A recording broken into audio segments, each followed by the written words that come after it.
The following program contains explicit language and images from law enforcement active shooter training. Viewer discretion is advised.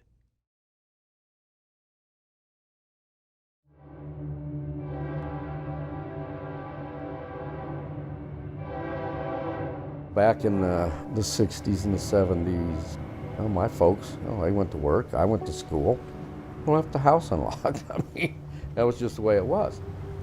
The duties of a small-town police officer never change. It's nice to work in a smaller town because you can have the rapport with people and people can trust you. Patrol the streets, collect the facts, find the crook. Everybody knows everybody, and everybody's got an opinion on what people do. Make people feel safe. Nothing's changed. The level of crime today is different than it was 20 years ago, 10 years ago. Everything's changed. The technology, public expectations, training requirements, You are scared to death. rules of engagement, Put the hammer down or you're going to get tased. the ferocity of the violence. So when you think it's not going to happen here, it is. We just don't know when. A changing job in a complex world. That's the reality of the rural sheriff's deputy and the small-town cop.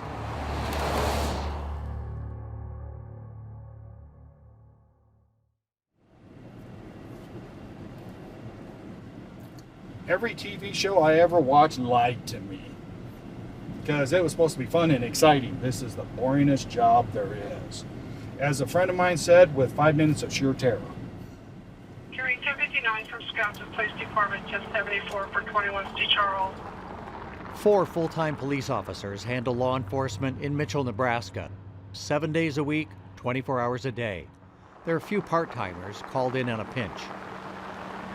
Because you get a lot of them that go, you're just a small town cop. You get that a lot. What they don't understand, everybody goes through the same training. It's all the same training. You deal with the same situations. The only difference between a big city, we're it. We're everything.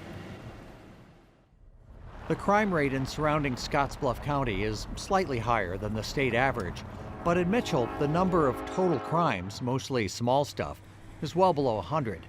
The last murder was in 2011. Night shift, I started at 1600, 4 o'clock. Went out and did 2 written warnings on vehicles with expired plates on the streets. Every morning, Police Chief Mike Cotent runs through a logbook to see what kept the overnight officer busy. Had an assist to public about a red Dodge Dakota in the high school parking lot with its headlights on. That was about it for that day. The chief took over the department in Mitchell about 7 years ago. Before that, he served as a reserve deputy in Scottsbluff County. Later, in tiny Lyman, Nebraska, he got hired by an old school police captain. And then he says, well, I'll see you on Thursday. So I come up Thursday evening and he gives me a set of keys and he says, here's your belt and here's a gun and I'm going home.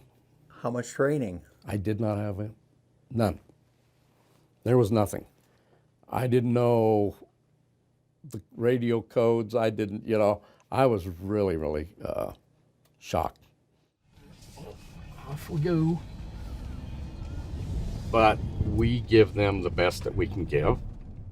Like tonight, example, we should have another officer on tonight. Well, we don't, so the chief's gotta fill the boots. We know where our troubled spots are.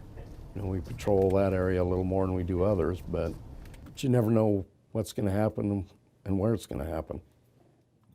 We look for car doors open or vehicles that are not known to be in that area. 200 Central. 1039 T-Tom 770. I have never seen that vehicle around, so.